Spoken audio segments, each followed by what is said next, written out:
The UQA faculty are completely invested in our success, offering wide breadth of opportunities that we can get involved in early on. The faculty is very accessible. They're open to emailing questions, office hours, after-class questions.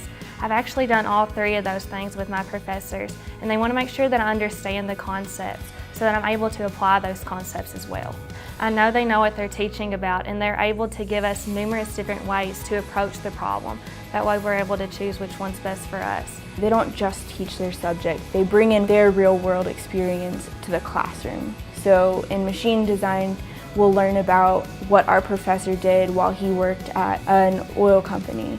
The professors in the College of Engineering, whatever they instruct us, it's very practically minded, and it's about giving us the skills we need to succeed in the future. And I've used the information they've taught me in the co-ops and internships I've had, because it's very practically minded and very much is like what you experience in the real world. So it's not just here's the material, it's here's the material and look what you can do with it.